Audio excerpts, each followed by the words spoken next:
கர்த்தருடைய பரிசுத்த நாமத்திற்கு மகிமை உண்டாவதாக. இன்றைய வானமன்னா ஏசாயா 60 அதிகாரம் 1 எழும்பி பிரகாசி, உன் ஒளி வந்தது, கர்த்தருடைய மகிமை உன்மேல் உதித்தது.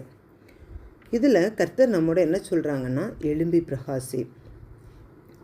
என்னோட வாழ்க்கையில் எழும்ப முடியாமல் என்னோட மகிமையெல்லாம் இழந்து நிற்கிறேன், எல்லாம் இருளாக இருக்குதுன்னு தவிக்கும் நாம் ஒவ்வொருவரையும் பார்த்து கர்த்தர் சொல்கிறாங்க, எழும்பி பிரகாசி.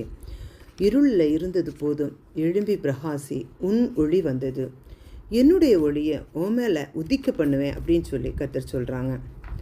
நம்ம ஒதுக்கினவங்களுக்கு முன்னால் ஒளி விட்டு பிரகாசிக்கும்படி அவருடைய மகிமையை நம்மேல் வைக்கிறாங்க கர்த்தர். இருளில் இருக்கிற ஜனங்கள் பெரிய வெளிச்சத்தை கண்டார்கள். மரண இருளின் திசையில் இருக்கிறவர்களுக்கு வெளிச்சம் உதித்தது அப்படின்னு சொல்லி வேதம் சொல்லுது. ஆமாம், என்ன மரண இருளாக இருந்தாலும் எல்லா இருளும் மறைந்து கிறிஸ்துவின் ஒளி நம்மோட வாழ்க்கையிலையும் சரீரத்திலும் குடும்பத்திலும் வருமானத்திலும் நம்மோட எல்லா பிரச்சனையிலையும் கர்த்தரோட ஒளி பாய்ந்து செல்லும். அந்த ஒளியினுடைய மகிமை நம்மோட வாழ்க்கையில் எல்லா விஷயத்திலையும் நமக்கு மாற்றத்தை கொண்டு வரும். அதை நாம் நம்பணும் அப்படின்னு சொல்லி கர்த்தர் விரும்புகிறாங்க. நானே ஒளியாய் இருக்கிறேன் என்றவர், நான் உங்களிடம் வருவேன், வந்து தங்குவேன் அப்படின்னு சொல்லி வாக்கு தராங்க.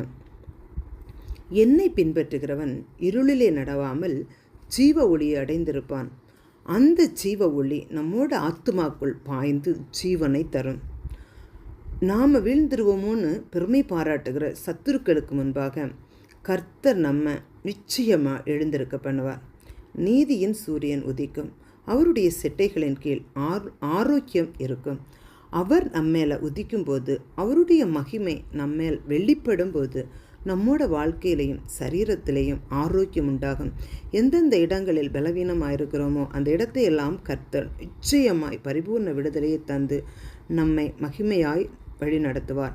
இயேசு கிறிஸ்துவின் முகத்திலுள்ள மகிமையின் அறிவாகிய ஒளி நம்மேல் வீசும்போது நாமும் இந்த உலகத்தில் எழும்பி பிரகாசிக்க முடியும். நம்மை பிரகாசிப்பிக்க பண்ணுகிற கர்த்தர் அவர் ஒருவரே, அவரே ஒளியாய் இருக்கிறார். அந்த ஒளியினிடத்திற்கு நாம் முற்றிலுமாய் நம்மை ஒப்பு கொடுப்போமா?